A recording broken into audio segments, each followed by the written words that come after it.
Bom dia, boa tarde, boa noite aos camaradas que estão assistindo o vídeo. Mais um tema sobre teoria marxista. E hoje a gente vai debater, como o título diz, as eras do capital, certo? Como é de praxe no vídeo, há uma dose de improviso, uma dose de espontaneidade, não há roteiro, eu não faço roteiro. E se eu puder, eu vou editando os vídeos aqui com programas que eu consigo baixar e melhorar, tá? Mas o central é o conteúdo e espero produzir bem. No caso, o que nós vamos debater hoje é que existe 4 eras do capital e que nós estamos na última era do capital, que é essa quarta era. Para defender essa conclusão, que eu já tô partindo da conclusão com vocês para depois explicar como cheguei a ela, é preciso que ela não seja intuitiva e nem ideológica.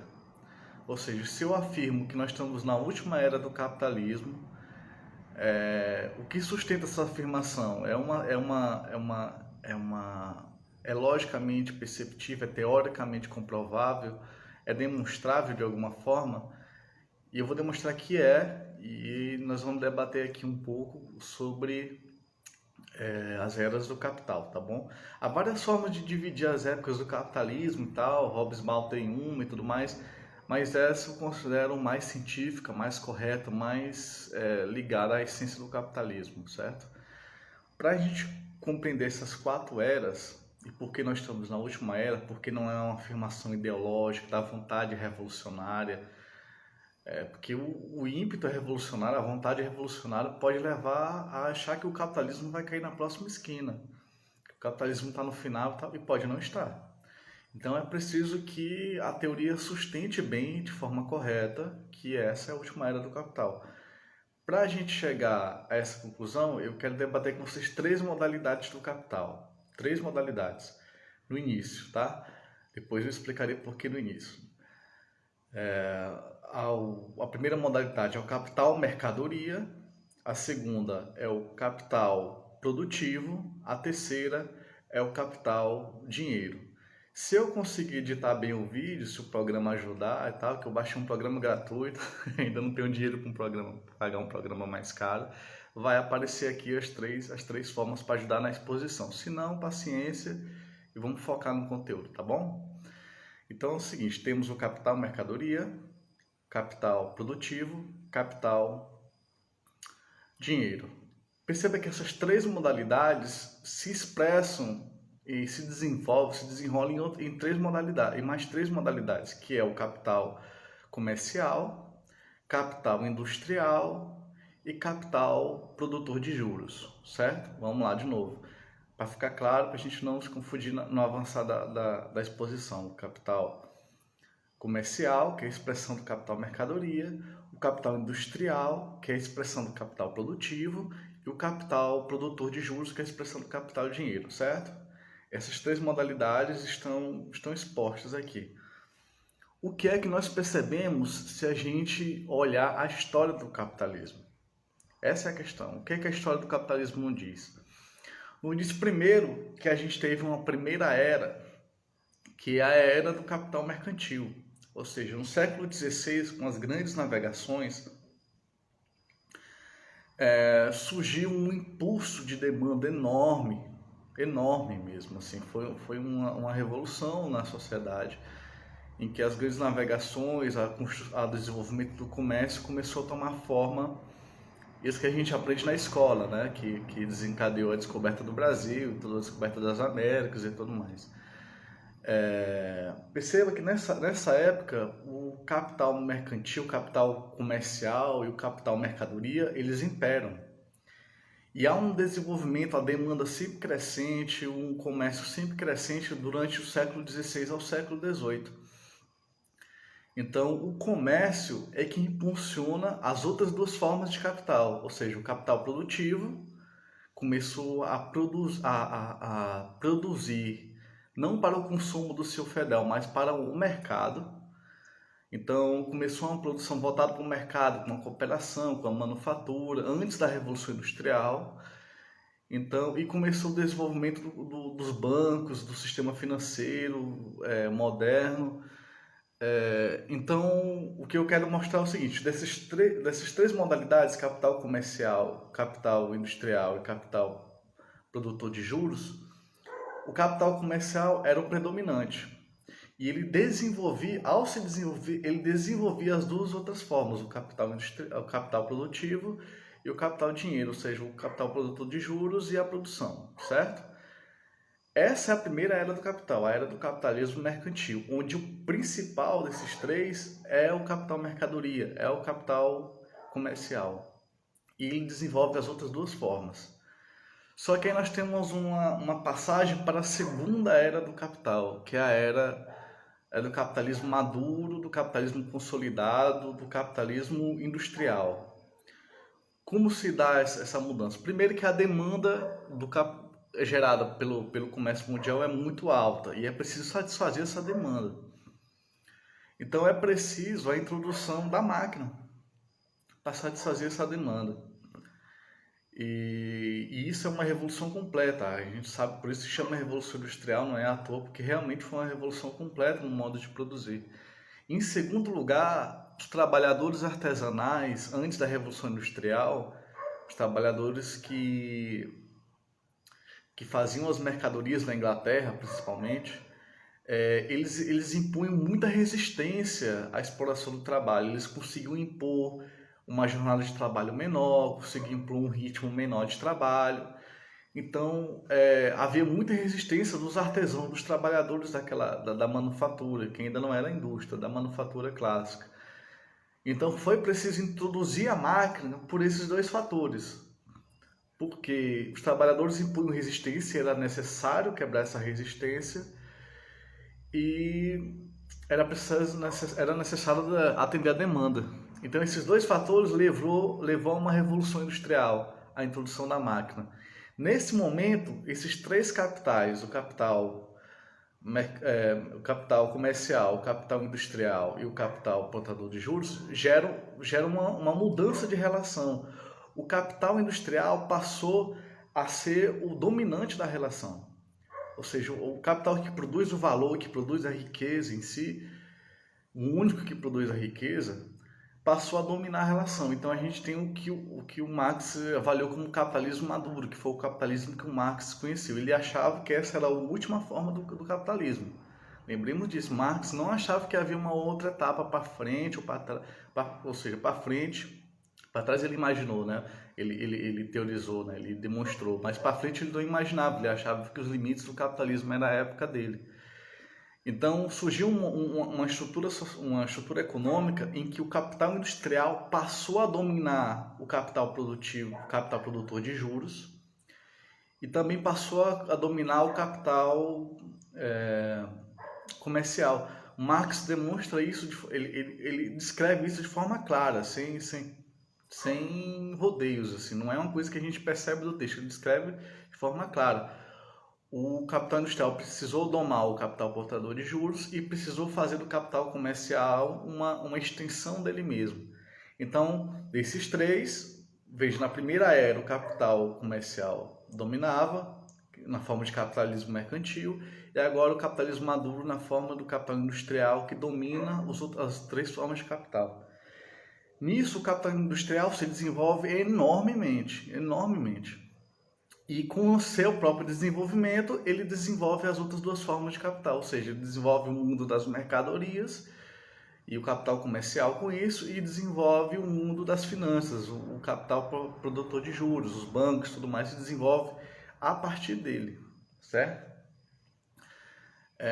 Isso foi o capitalismo se desenvolvendo até que, no final do século XIX, começou um fenômeno novo.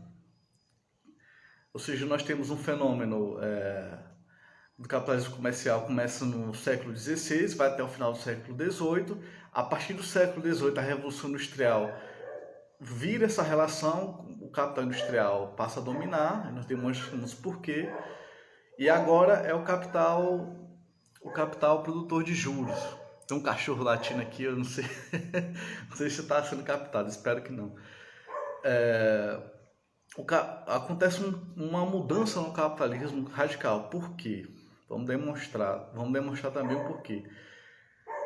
Cada vez mais foi sendo necessário investir cada vez mais capital para fundar uma indústria. Antes, no final do século XVIII, início do século XIX, exigia um capital, uma quantidade de dinheiro, dado para fundar uma indústria, para ser um industrial, para ser um capitalista. Só que a concorrência chegou ao ponto que formou poderosas indústrias. E essa proporção gigantesca das indústrias exige muito dinheiro, mas muito dinheiro mesmo. E um capitalista individual não tem condições de investir num empreendimento desse. Antigamente exigia menos capital, passou -se a exigir muito capital para fazer um investimento lucrativo, para comprar as máquinas robustas, para pagar os trabalhadores, para ter a matéria-prima necessária, na escala necessária. Então, o que foi que aconteceu? Os bancos e o capital produtor de juros passaram a dominar. Na Alemanha, isso se deu com os bancos mesmos, com os bancos que reuniam dinheiro de todo o país dentro dessas casas financeiras. Então, eram os bancos que passaram a investir, a controlar as empresas, a financiar e tudo mais. Então, veja,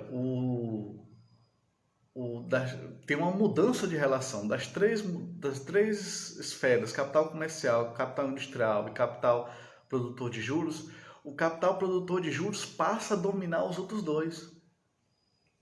Entende? Então, o capital produtor de juros passa a ser o dominante da relação. Onde produz o valor? Na produção, na indústria. Onde se realiza o valor? No comércio. Você vende e realiza o valor da mercadoria.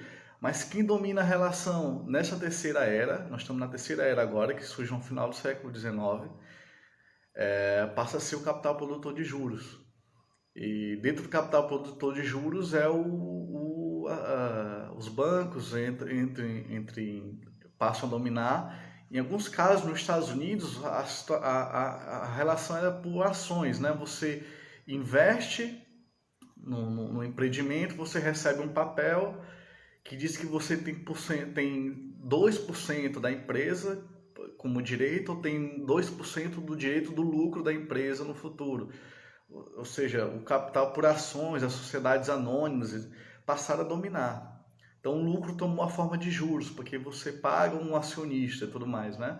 Então, você tem vários acionistas que cada um dando um pouco, permite ter o capital reunido para poder investir naquela indústria. Então, o que o Lenin chamou de imperialismo, fase imperialista, é essa, a dominação das finanças sobre a produção, sobre a sociedade, e nós temos essa terceira inversão. Bom, mas o que eu falei foi que existe 4 eras, e não 3, certo? Eu vou tentar concluir o vídeo, porque já está longo, já está 13 minutos, então eu vou ser mais direto, tá bom? Existe 4 eras e não 3. Por que existe 4 eras? Todos os teóricos sérios, pelo menos, chegaram à conclusão, ao avaliar nossa realidade, sem exceção, que a nossa época, desde a década de 1970, é caracterizada pela dominação do capital fictício, ou seja, existem bolhas financeiras enormes e o desenvolvimento enorme dos... Ai, meu Deus do céu, aqui improvisando é assim mesmo. Dos serviços, certo? Então, serviços e capital fictício têm se desenvolvido enormemente na sociedade desde a década de 1970. Uma bolha de investimento. Talvez exija um pouco de explicação, entender o que é capital fictício. Os serviços é fácil de descobrir. Por exemplo, várias escolas particulares são serviços. Então, há uma urbanização, por exemplo, a alta urbanização exigiu o desenvolvimento dos hospitais, por exemplo. É um setor de serviços. Então há um inchaço do setor de serviços na sociedade, em parte pela urbanização. O outro setor que inchou desde a década de 70 é o de capital fictício. Capital fictício, basicamente, a gente pode explicar como, por exemplo, você tem uma ação da empresa sobre um lucro futuro, de uma produção que ela vai produzir no futuro. Então, você tem essa ação, você vai para o mercado, para as bolsas de valores, para o mercado financeiro, e começa um processo de venda e revenda desse papel, de forma que ele fica cada vez mais caro. E nessa venda e revenda, ele se desloca de onde ele veio, da produção. Ele se desloca e fica cada vez mais caro. E uma hora essa produção vai ter que dar conta de pagar esse preço maior das ações, entendeu? Então, existe uma... Se eu conseguir editar, eu vou botar um gráficozinho que demonstra o deslocamento enorme, mas é monstruoso mesmo, da bolha financeira em relação à produção real. Por que houve essa inflação do capital fictício? Porque desde a década de 1970 não vale a pena investir na produção. A taxa de lucro ficou muito baixa, muito decaída. E como a taxa de lucro ficou muito baixa, o investimento não voltava para a produção. O investimento passou a girar em torno desses ativos financeiros e nessa formação de capital fictício, nesse jogo, verdadeiro jogo que acontece no mundo financeiro. Então, resumindo, nós tivemos 4 eras do capital, que é o capital mercantil, que é o capital mercadoria central, o capitalismo industrial, que foi o capitalismo maduro, que é observado por Marx, onde o capital industrial tomou conta das outras formas de capital, o capital produtor de juros, que passou a dominar a relação a partir do final do século XIX até 1970, e a era do capital fictício e do desenvolvimento dos serviços, que se deu porque todos os setores estão altamente desenvolvidos. A indústria está altamente avançada com a robótica, a automação, o comércio já dominou o mundo todo, as finanças desenvolveram ao máximo.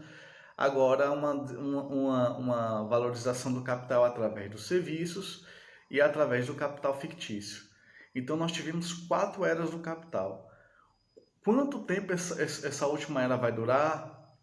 É algo que eu não vou responder nesse vídeo, vou deixar para outro vídeo, para essa demonstração, que no meu livro A Crise Sistêmica, eu debato isso melhor, mas o quanto vai durar é uma coisa que a gente tem que debater em específico, mas que a gente a gente derivou aqui, ao longo desses 18 minutos, a gente derivou que há um limite interno, endógeno do sistema.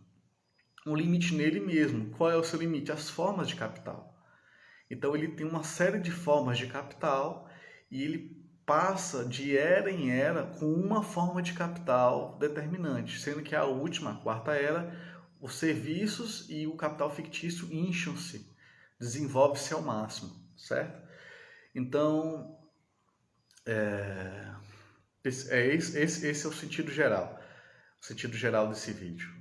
É possível descobrir quantas eras o capitalismo tem e é possível demonstrar que nós estamos na última era do capitalismo pelas formas de capital do capitalismo. E aí a gente vai derivando cada era como uma forma de capital sendo a dominante e nós estamos na última era do capital, tá bom?